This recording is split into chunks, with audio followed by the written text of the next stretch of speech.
Hey. Junkyard Theory, we are back with Cristo Fernandez. Cristo, how's it going, brother? Good Amigo, and you? Good and you, Akash? I'm good. I'm good, man. I'm good. We are reconnecting after 4 years. We met in, Yes, man. Yeah, we were chatting. I thought three, but then you remind me it's four. And yeah, 2017 at the Raindance Film Festival when we first met. Yeah, that was crazy. that That's was crazy. crazy. Well, Yeah. let's technically say it's 3 years because 2020 doesn't count as a year Yeah, because of exactly. Diwali's line. Yeah. Yeah, it's a year we don't want to remember, so that doesn't count. That doesn't count. But dude, it is so good to have you on the show, and it's even amazing to see. It's even more amazing to see the distance that you come since we met last, and being on Ted Lasso. That must have been life changing. I'm sure it is life changing. So, talk to me a little bit about how you got into the industry up until Ted Lasso. Yeah, thank you, man. Thank you. And also all the regards and to the Junkyard Theory fans, and thank you for having me in the show. And like when we met in 2017, I was finishing my master. I did my master in acting in the UK, and before that, I studied a BA in communication in Mexico. So that's where my passion for film started. And then I saved money for 2 years, and then I started my master. And then we met 2017 at Raindance. And when we met, like I realized that there were not many roles or stuff for a Mexican or a Latino over there in the UK.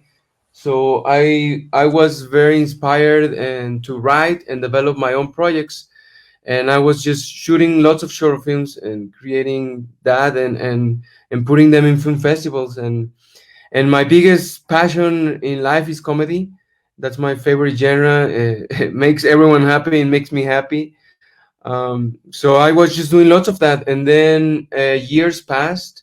I was doing lots of indie films, and I had my agent in London because after my master, I only did one professional job, which was a commercial. But we kept in touch. We stayed together, and then in 2019, an audition came for Ted Lasso. But at that point, because of my visa, I had to return to Mexico, and I was here in Guadalajara, and where I'm from and where I lived most of my life. Um, but yeah, I did the audition, and it was about comedy, and it was an experience in football. And turns out that I used to play professionally back home here in Mexico when I was 15. I started playing professionally. I played since a kid, and that was the main goal. That was a dream.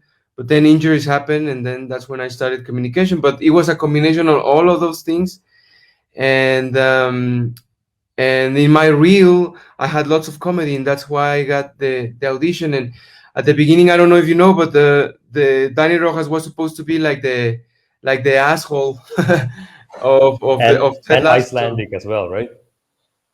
and was supposed to be well. It was supposed to be they wanted a Latino, an asshole, but then I did it, and then they started shooting in August. I didn't hear anything.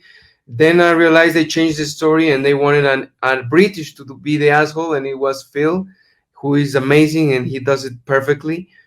And then I hear back from production they wanted other auditions, and they wanted an Icelandic man, but they gave me the audition to do it. But then they changed it completely and they adapted it to who I am, and I'm grateful with production they did it, and yeah, there we are. After many That's auditions, yeah. yeah. That's quite a journey, and like even when I met you, even in London, that's something that we were talking about also, like about getting various roles and auditioning. So talk to me a little bit about this whole auditioning process because it's different from every single audition is like its own unique thing, and even when they call you back for the same role, maybe like Yeah. the circumstances have changed, what they ask you to perform, what they ask you to deliver, it's all changing. And like how do you as a performer essentially adapt to those requirements? Yeah, well, I mean, yeah, as you say, every audition is different and every audition is very challenging.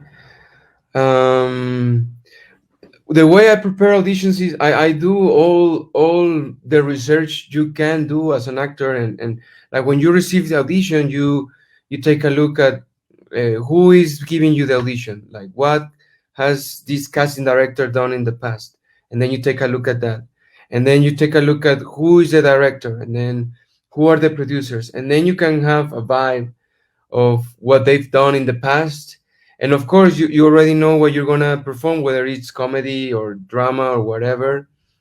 And like you just go for it and do it the best you can. Like for example, something that really stood up in my audition, I think in my first one when I was supposed to be the asshole. Um, I had to in the audition it said Danny Rojas sings, and I came up with the singing of my character, which ended up being in the show, the na na na na na, Do and you want to perform that a little bit for us?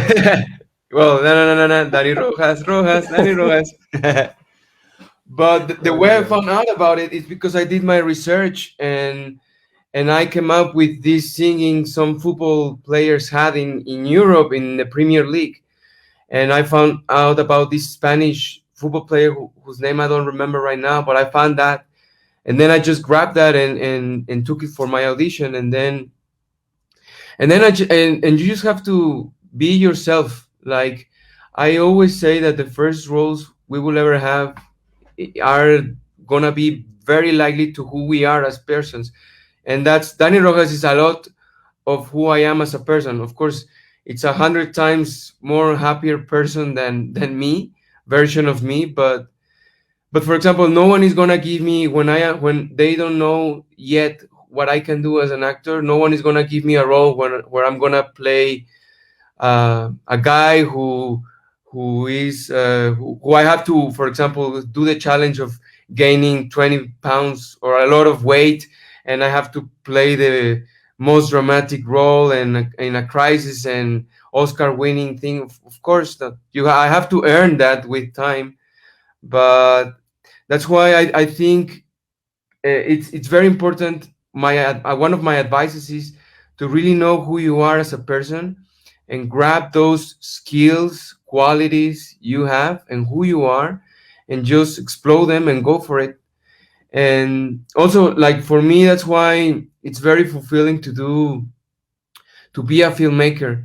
And I just become a filmmaker because my biggest passion is acting, but honestly auditions come and go and you never know what's going to happen, and I can tell you about other auditions I did in the previous 5 6 years that were the biggest things, life changing things. And of course it can be very sad and disappointing, but you also have to learn to let them go, and that's why it's very fulfilling to me just to focus in my short films, focus in my films, because those are actually the things I can control and that make me happy. And I don't know what's going to happen with the auditions, but I'm just going to give them and do them the best I can and hope for the best, but go back to my things, and that's what keeps me inspiring. That's such an interesting take because I've heard a few actors say this, like auditions are never necessarily to a certain extent what you give that is in your hands, but the decision Mhm. ultimately is not. But as a filmmaker, Exactly. you control quite a lot of aspects of the project. Yeah.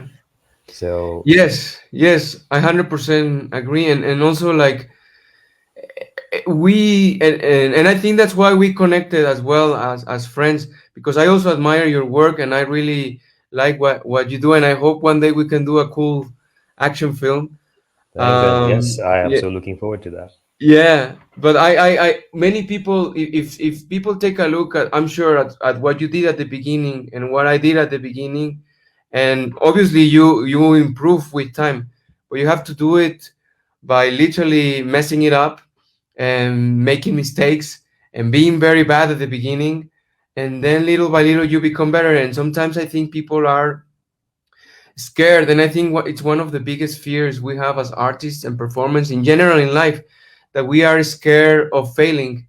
But for example, I think and I can say it like I failed in my life with football because that was my biggest dream. That was my biggest goal, and I failed, and I had to learn from that. I felt very depressed. I felt very bad, and I think for me after that there's nothing can get worse. Like I already felt big time in this, so whatever anyone can tell me, and we can go through many life experiences that I had after that, and I'm sure you had as well. But then I don't care. Like I if anyone is gonna tell me you're not good enough, well, I don't care. I just learn from failing that I can do better and be better, and that's why I think the people who succeed in life are these people that are very resilient, or that's how you express it. People that Resilient, yes. yeah, resilient, that can overcome all these things, and no matter what people say, no matter what happens, you just know you want to go for this, and you just want to go, and that's what makes you happy, and who cares what other people say. So yeah. 100%, bro. Like, it's so true. Like resilience and having a thick skin, being able to Thick take no skin, for an yeah. answer and be like, all Yeah. right, that's okay. I'm gonna move on to the next thing, and Yeah. not trying not to hold on too much to past mistakes and whatever could have happened. It's a very important quality, I guess. So tenacity, all of that Exactly. stuff. Yeah. Yeah. But So making it happen, making the work happen, and not just, I mean, you can ask oh yeah. God or you can ask everyone, but if you don't do the job and you don't do the work, it's very hard. It can happen to probably that. That's when it's very unlikely. But I think everything is possible, but as long as you really work hard for your things, Oh yes, you and like, definitely gotta put in the effort, and that's yeah. my light is like. I think this room is a little bit haunted too. So if I trip over, you know Yeah. what that. Okay, that can be the a good plot for a scary movie. Let's make that happen. Let's edit it right in Guadalajara, or Yeah, when I'll come yeah, over and like let's shoot something. yeah. But Christo, talk to me a little bit about the whole. You mentioned the developing the thick skin part. You go through certain life experiences, and that stuff essentially strengthens you. It gives you that ability to keep moving forward. Like you said, your biggest dream, you had to kind of like let that go, but it kind of came back again full circle in the form of Ted Lasso. Now you are playing a guy who is a professional football player, and you used to be a professional football player. So right back full circle. So Yeah.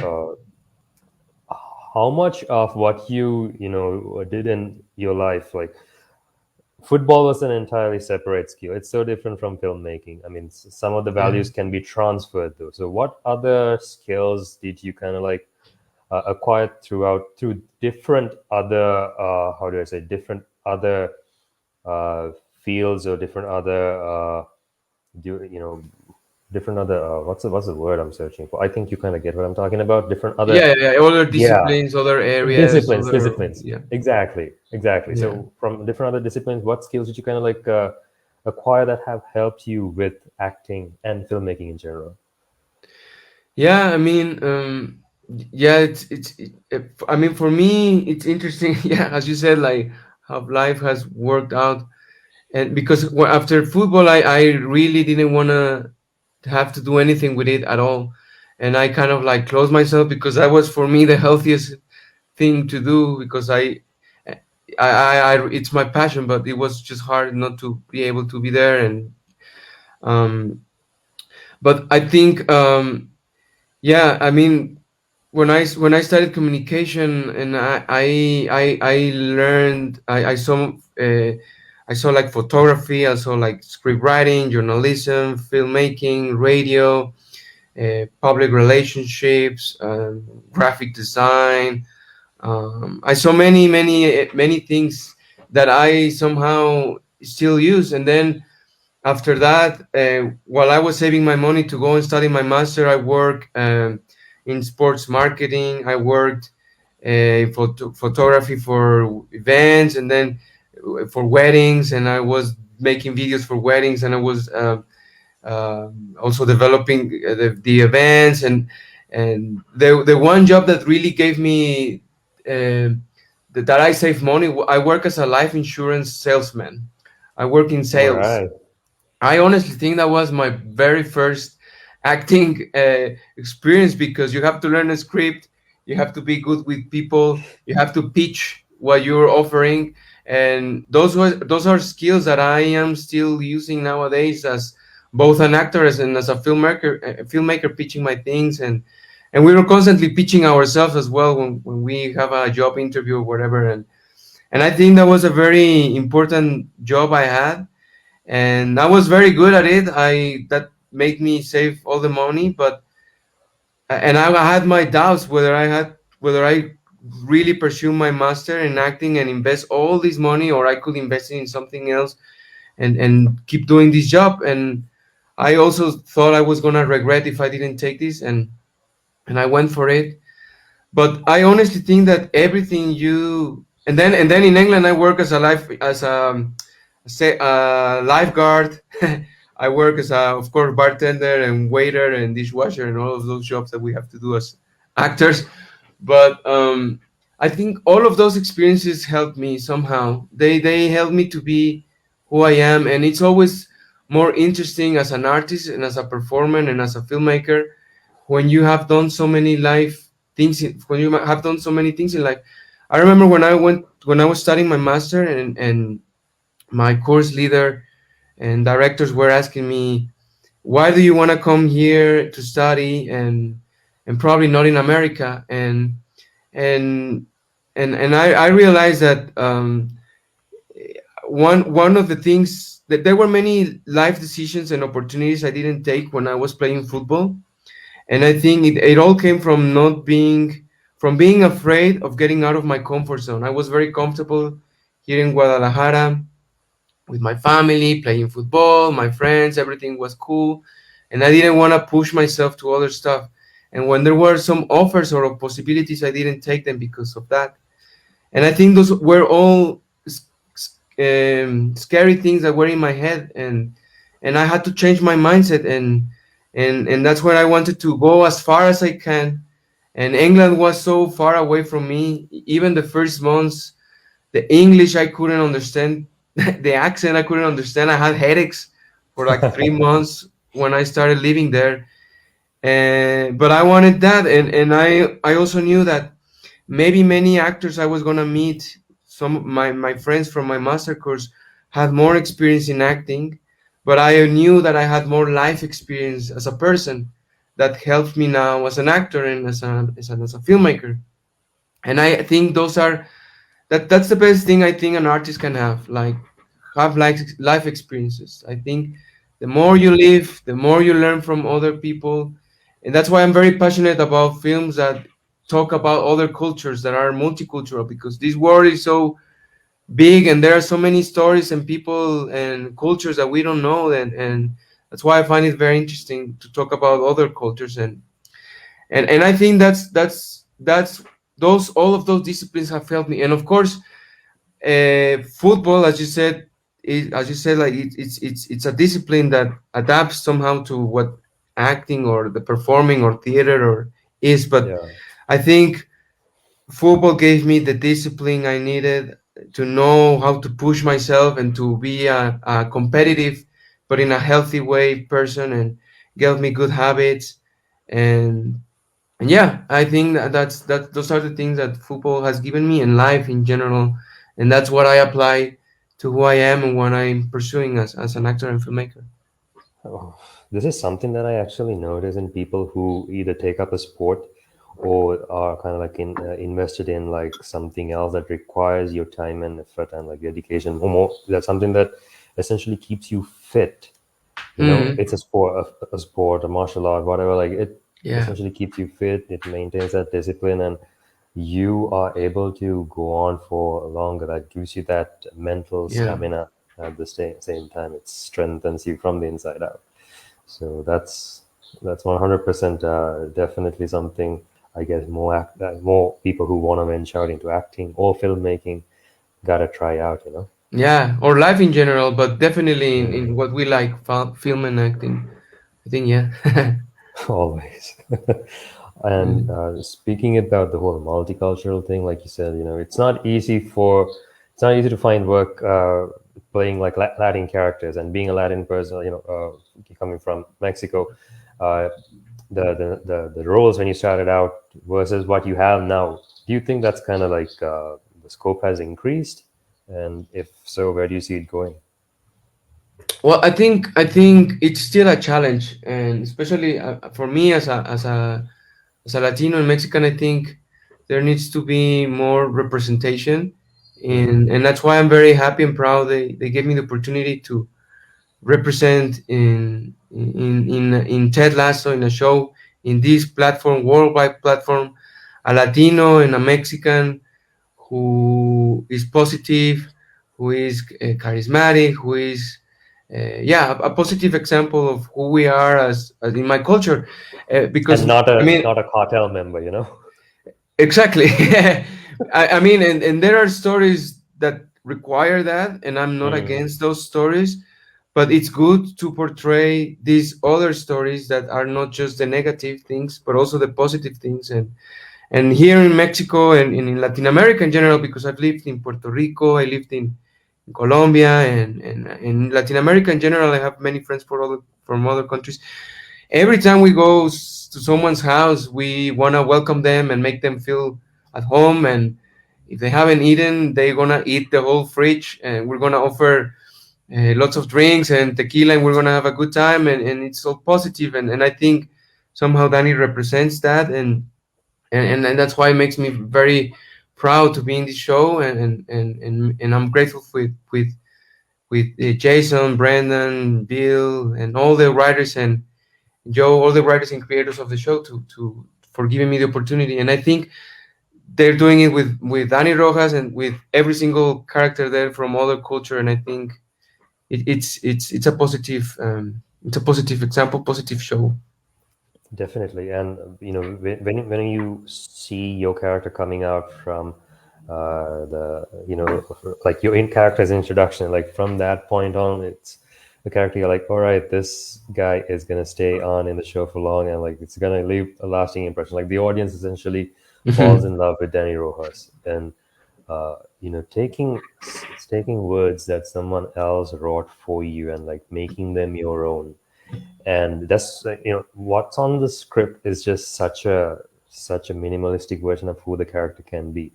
And then you have these conversations with the director, the producers, about where you can take your character, and then you add your own things. What's that process been like in terms of crafting Danny Rojas's character?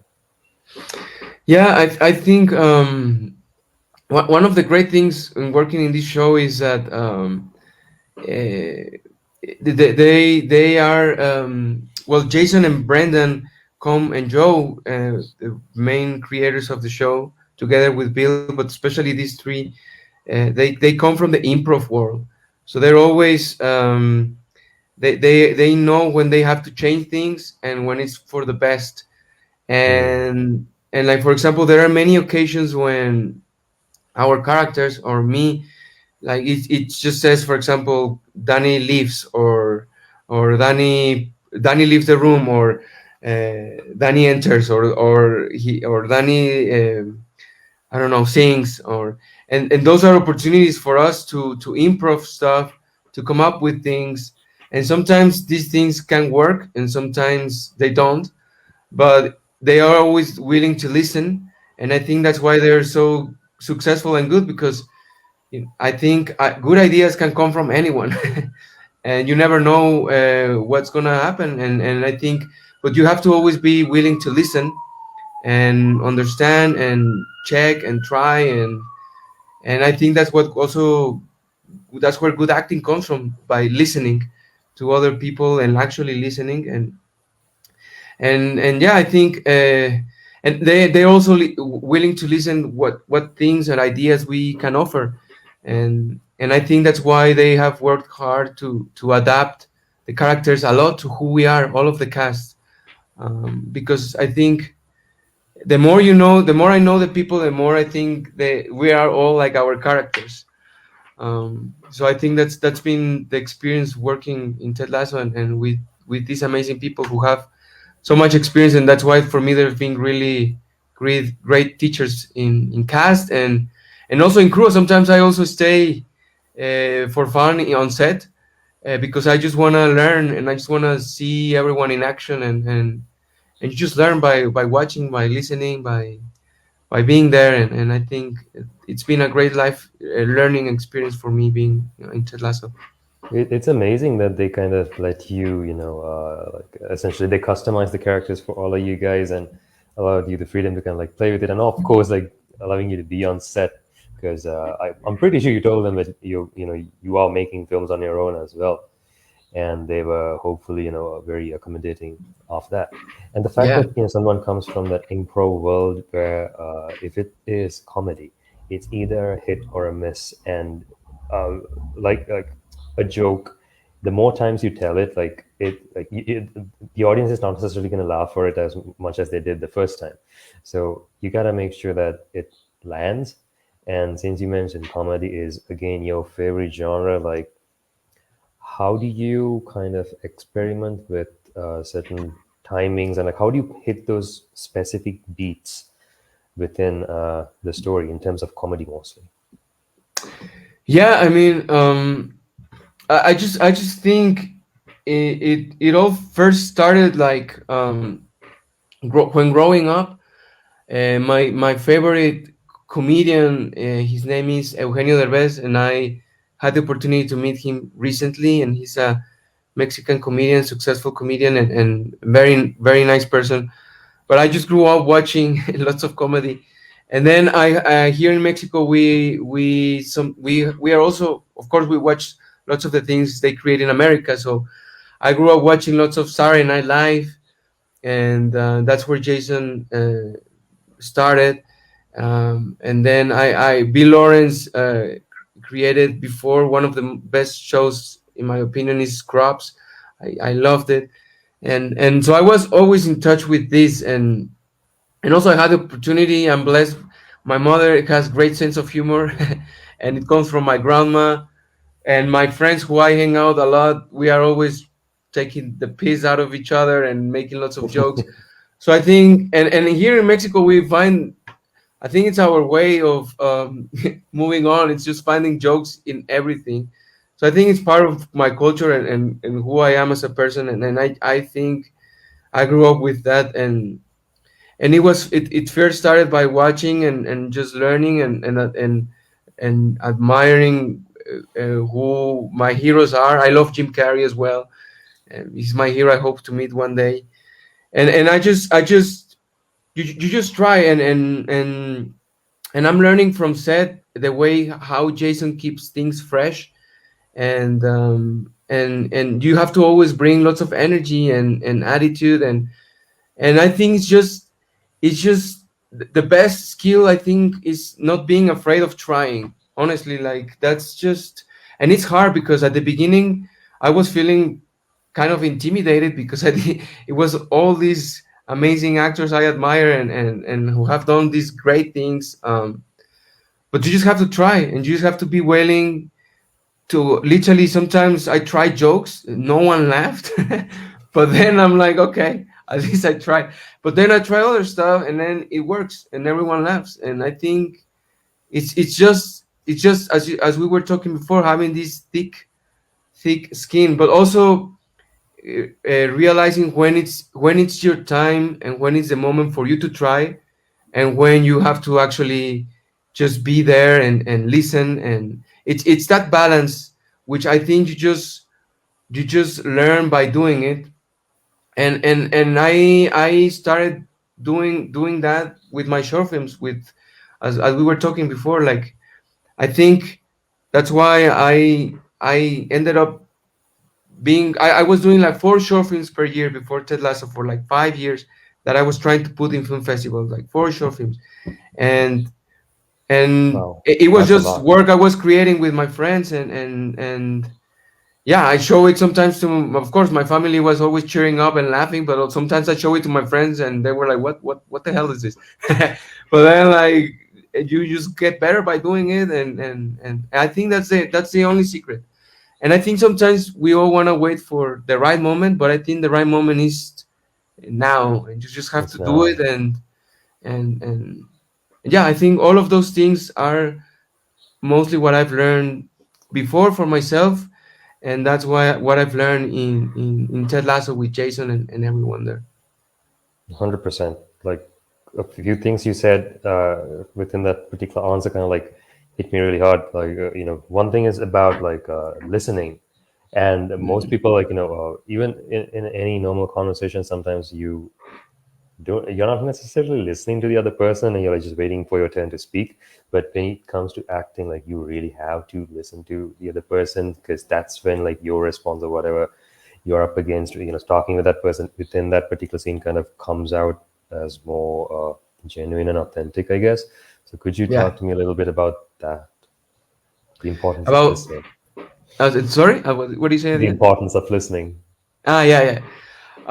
Yeah, I mean, I think that's where it all relies. I think it's you never know when the opportunity is gonna come. Like one big example for me is, and that's also very great from working in Ted Lasso. Like Jason and everyone there, they're always trying to give new opportunities to people, and that's something I admire, and I think it's great. And for example, one of the extras in season one, one of the extras at football players who in this season two, his name is Mo Hashim, and he plays Bomber Catch.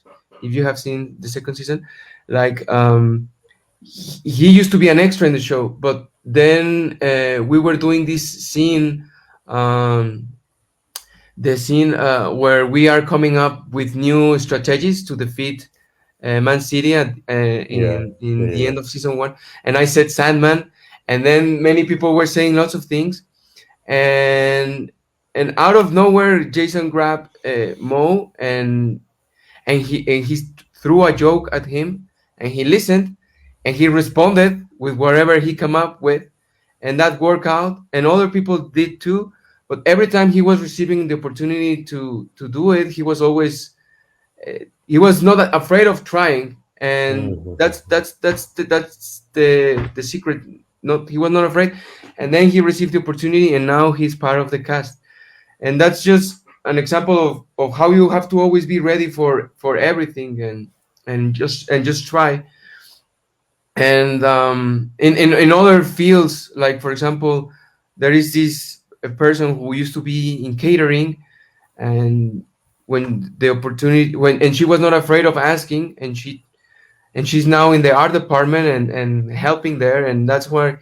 And I think that's a good example. Like you have you it, like for example, for me, even like before Ted Lasso, I was always helping in film sets, and I started being a runner as well, and that's where my dream was to be in set acting. But if right now I cannot act, at least I want to meet the people who are doing it and network. And you never know when the opportunity is going to happen, and you never know what can happen. So I think that's another advice I can give to people out there, like that sometimes if our main passion is acting, or our main passion is writing, or our main passion is directing, I think you cannot just close yourself to one thing only. The more things you try, the better chances you have in to succeed in what you like. And I've heard from friends and people, come on man, you cannot do it all. But it's not about just doing it all. It's about developing this skill set of things you can do, and I think that will help you for the future as well. And you never know when those skills you're gonna need them. Sometimes you can be as a DOP, but you have to solve a solution or come up with something in something else. And the more things you do, the better it is, I think. Yeah, that's such good advice. That's such good advice to anyone who's listening, because so many people want to be, want to act, but then they essentially kind of like close themselves off from trying different other things. But Yeah, you just got to. And yeah, you also mentioned about being in the moment, like how important it is to take the opportunity, and like the opportunity is now, not in the past, definitely not in the future, because you're always going to experience the past as the current moment, and you're going to experience the future also as the current moment. So that's deep and philosophical. So, got any stories to share regarding that? Um, yeah, well, I mean, I think that's the hardest thing to have and get as an actor. But yeah, in life we are constantly living and doing the things we are living, and we're not thinking whether we're acting or not. And I think when you are acting, that's the challenge, to get rid of those, of the idea that you're acting, and just being present. um I mean, my best experience on set that I kind of like lived, that was my very first day on set. It was all so surreal. I was so nervous. And I'm so happy my character had like this high energy, because it allowed me to just go for it, and I had to do my skill with football, and it's what I always like. I honestly,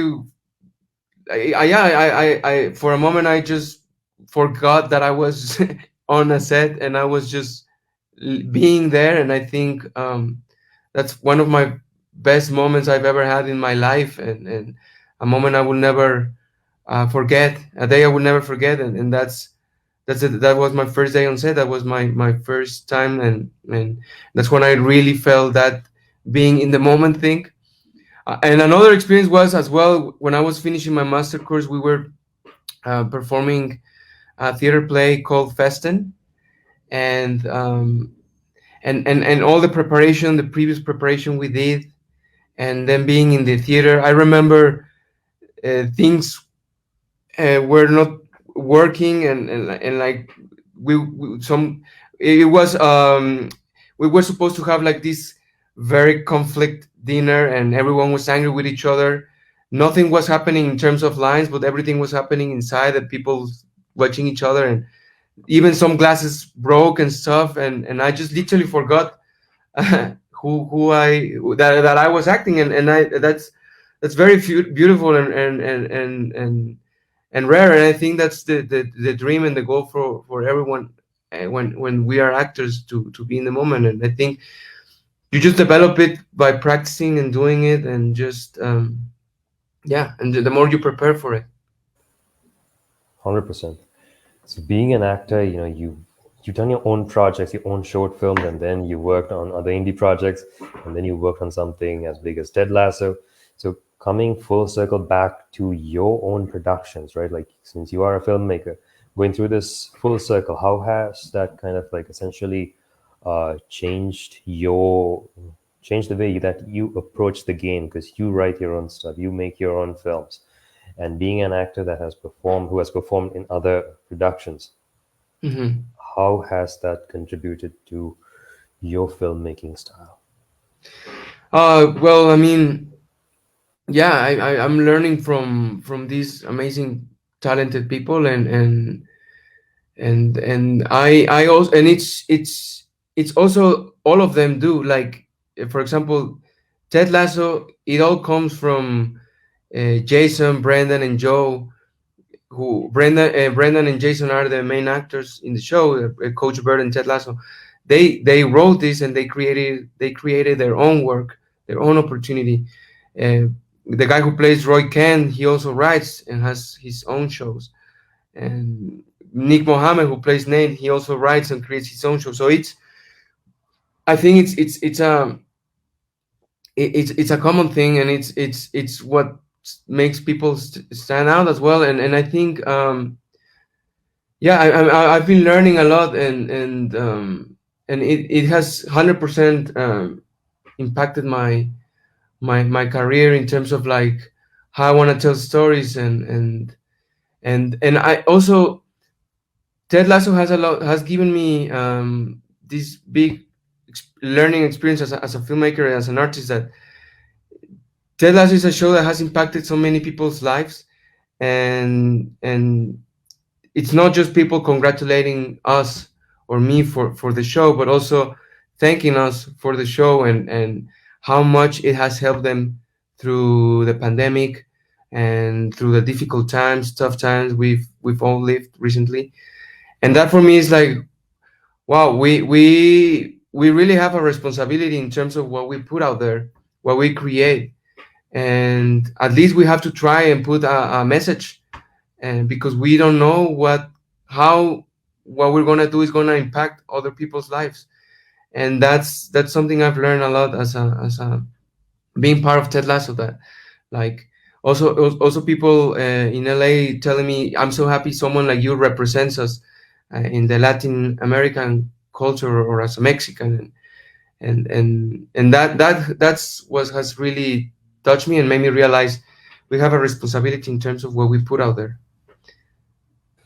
And I think it goes to show, like the the series is doing the right thing in terms of in terms of content, in terms of like putting things out there, making it like uplifting in times of distress. Certainly, like the past year has been challenging, and the show has been nominated for a massive number of Emmys and won an equal amount. Like it's amazing. And I think since you mentioned Jason and the gang, like they made something for themselves. Like they made something that they created the opportunity for themselves. And I think that's an authentic, like they are being authentic in terms of what they are creating, and that certainly seems to have paid off. And that's a good lesson too for everybody, I guess. Like be authentic in terms of what story you are telling. And you coming from Mexico, right down there, and like the stories that you are trying to make, like you said about the whole representation, about how Latin people are represented through your movies. Like how do you essentially try to frame the narrative against the stereotype, against the stereotype? You are mute, by the way. Sorry, against No. the sorry against the stereotype. Yeah, um in your own well, movies, I mean. yeah, I mean, I think, yeah, as you mentioned, it's very important to be truthful and authentic to who you are. And I think, I mean, for me at least, the projects I'm pitching, and the projects I've been writing, and the stories I've been telling, mostly have been about things I've lived and things I've have experience with. Um, I struggle a lot in the UK, and even now wanting to go to America with visas, and that's something I know a lot about, and that I'm writing about, and that I want to talk about, um, because I think those are restrictions that sometimes I don't understand why they are so the way they are. Um, and for example, the English, Spanish, because that's been mostly my experience and how that has worked. For me, being in a country where sometimes I don't understand, I don't understand sometimes the jokes and those kind of things are stuff that I've lived, and that's what I'm approaching and trying to talk about as well. And I mean, that's also in the independent film. Like, there is a bigger opportunity to talk the way you want without having the restrictions you normally will have in big studios or with big Yeah. studios. So that can be an opportunity to talk about other stuff, and that's why I'm very passionate about indie films. And my idea and my goal, hopefully, will be to keep doing work that helps me pay the bills outside of my country. And in my country, I want to keep telling stories that I feel passionate, and that are more indie films, and where I can give other people opportunity that haven't had the opportunity. And that's my goal, and hopefully the idea to do that. So, yeah. And with the massive success of Ted Lasso, and I was watching your segment on the Kelly Clarkson show about how you met this one guy in the bathroom, and Yeah. that particular story, and more people are recognizing you on the streets. I'm pretty sure, even back home over there, and to me, like you are still that same person that I met 4 years ago, and you've like stayed grounded. That has not changed. So, uh, finding stardom or whatever, it's a very rare thing, but once it does happen, there is that sense of like, all right, I made it, and then you kind of like forget your roots. But uh, how do you stay grounded? Um, well, I mean, this whole Ted Lasso craziness has it's recent because in London when we were working, it wasn't like many people recognize us or Hmm. something, and and in LA, also in Mexico, not many people have seen the show. I think more people are starting to see it, but the all this madness is what had for me. It's been only in LA. Um, but I mean, the way I keep grounded for me is that I am grateful enough and happy enough that I have my amazing family who have always been supportive, even though I had all my crazy dreams when I wanted to be a football player, and then my family were like, "Oh my God, okay," and then I said, "I don't want to be a football player now, but I want to be an actor." Oh my God, um, and and but they always believed in me somehow, and I know they always wanted the best for me, and that's why they always insisted me on trying other stuff, which that's what people who care about do.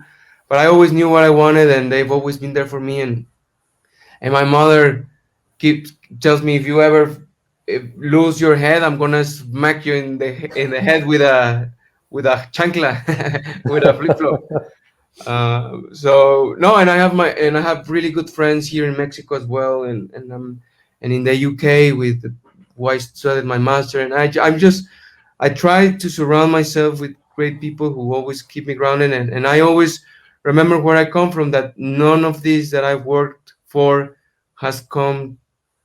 It didn't happen over the night. You know, it's Overnight, been right? hard work, and I think I'm happy that it has been the way it has, and it has because it reminds me of that nothing comes for free. You have to earn it and work for it, and also I hope my biggest people I admire are people who care about other people and help other people. Like I just talk about Jason, Brendan, and all the people in the show how they want to help other people. But my biggest hero is Guillermo del Toro, and he's constantly trying. And he's from my hometown, and he's always trying to help other people, other artists.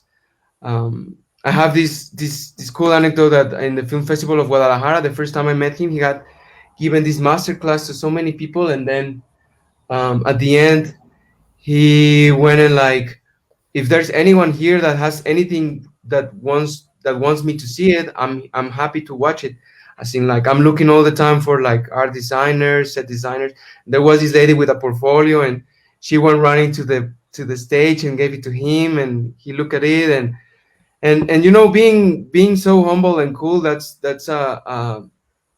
something I really admire, and I think um, and that's I think that's what helps me keep grounded. You know, like remembering where I come from. Nothing comes for free, and having good inspiration and people that inspire me. You are inspiring me, man. Seriously, thank Thank you you, so man. much. Like these words are like it's gold. So before I let you go, you're a busy man now. It's hard to catch you. So final question. uh, with the show that you are on, and I'm pretty sure you're auditioning for various other shows in addition to developing your own projects. What's the one thing that you would like to work on? Like, what's that one massive dream? What's that one massive role? That's a tricky question. I mean, it already this is like because Ted Lasso somehow involves all the things I love in life, which is football, and then comedy, and then great people and nice messages. But I mean, I like kind of like we've we've talked about a little bit. Like I admire Guillermo del Toro. If one day I can work with him in one of his films, that would be the dream. I admire a lot Jim Carrey. He's my favorite comedian of all times, together with Eugenio Derbez. So if I ever have the opportunity to work with them, um, I mean, I mean the. Maybe one of those projects will. I mean, and we Quentin Tarantino also. I love his films. I'm sure you do too. And like, maybe 100%. if I could work with him as well, that would be as well the dream. I mean, and I could keep going, but I think those kind of like that would be the dream, because I admire them as artists, as people, and yeah, that would be the dream. That would be the dream. And yeah, I hope I can keep doing stuff here in my country that can be good for here, and that would be also the dream. If I can do something that makes a huge impact in my country, that would be cool. Here's hoping that you get to achieve all those dreams, man. Seriously, you deserve it. Thank you so much, Cristo. And one small thing before you go, you do have fans even here from Sri Lanka. One of them Yeah, Joha's big fan. Football is from life. Sri So Lanka. yeah, man. Yeah. Thank you, man. Cool. Yeah, Awesome. Thank you so much. we need to keep in touch and think Oh about yeah. what story could be told between Sri Lanka and Mexico. And Well, let's get I down to it, man. really, yeah, when we first met, I like action. I love action. I did as well an indie film last year in February, which I hope comes out this year, Creatures, and it's about Hmm.